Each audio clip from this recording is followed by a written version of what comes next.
بسم اللہ الرحمن الرحیم۔ السلام علیکم۔ آج کی ہماری کہانی ایک ایسے شخص کی ہے جس کی 4 بیویاں تھیں۔ اگر آپ میرے چینل پر نئے ہیں تو سب سے پہلے میرے چینل کو سبسکرائب کریں، بیل آئیکن کو پریس کریں تاکہ میری ہر نئی آنے والی ویڈیو آپ تک بآسانی پہنچ سکے۔ تو ہماری کہانی کا آغاز ہوتا ہے۔ ایک شخص کی 4 بیویاں تھیں۔ اپنی چوتھی بیوی سے وہ بے حد محبت کرتا تھا اور ہر وقت اس کی خوبصورتی کو بڑھانے اور اس کو بنانے سنوارنے میں لگا رہتا تھا۔ اب بات تیسری بیوی کی۔ تیسری بیوی سے بھی وہ محبت کرتا تھا کیونکہ وہ بہت زیادہ خوبصورت تھی۔ جو اس کو دیکھتا ہی رہ جاتا۔ وہ انتہائی حسین و جمیل تھی۔ اس آدمی کو ہمیشہ خوف رہتا تھا کہ وہ کسی اور کی نہ ہو جائے، اس لیے ہمیشہ اسے چھپا کر رکھتا تھا اور ایک نازک آبگینے کی طرح اس کا خیال رکھتا تھا۔ بات دوسری بیوی کی۔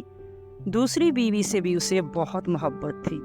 وہ اس لیے کہ اس کو کوئی بھی پریشانی ہوتی تو وہ ساری پریشانیوں کا حل اسے بتاتی اور اس کے مسائل حل کرنے میں ہمیشہ اس کا ساتھ دیتی اور ہر طرح سے اس کی مدد کرتی تھی۔ اس لیے وہ دوسری بیوی کو بہت عزیز رکھتا تھا، مگر پہلی بیوی سے وہ محبت نہیں کرتا تھا کیونکہ وہ خود اس سے بہت محبت کرتی تھی اور ہمیشہ اس کا خیال رکھتی تھی۔ اب یہ ہوا ایک دن وہ شخص بے حد بیمار ہو گیا۔ معالجوں نے زندگی سے مایوسی کا اظہار کر دیا۔ وہ تقریباً مرنے کے قریب ہو گیا۔ اس کے دل میں خیال آیا کہ میرے پاس 4 بیویاں ہیں، ان میں سے کسی ایک کو مرتے ہوئے اپنے ساتھ لے جاؤں گا۔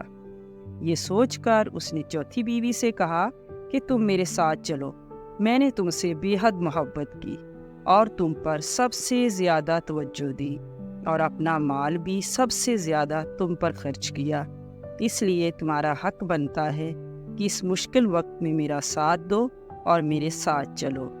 جواب میں اس نے صاف انکار کر دیا۔ اس نے سوچا کوئی بات نہیں، تیسری ضرور ساتھ جائے گی۔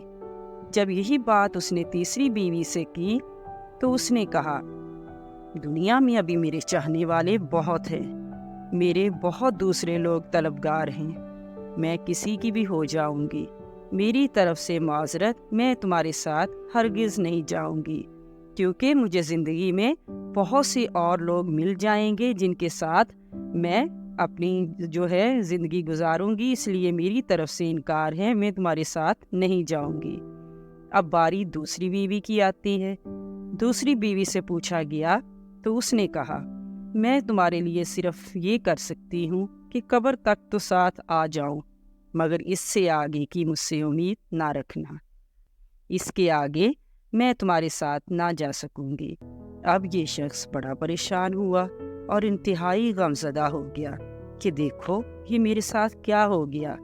انتہائی افسوس کی حالت میں بیٹھا تھا کہ اچانک پیچھے سے آواز آئی، افسوس نہ کرو، میں تمہارے ساتھ قبر تک جاؤں گی، اس کے باوجود کہ تم نے مجھے وہ محبت اور توجہ نہیں دی جس کی میں حقدار تھی۔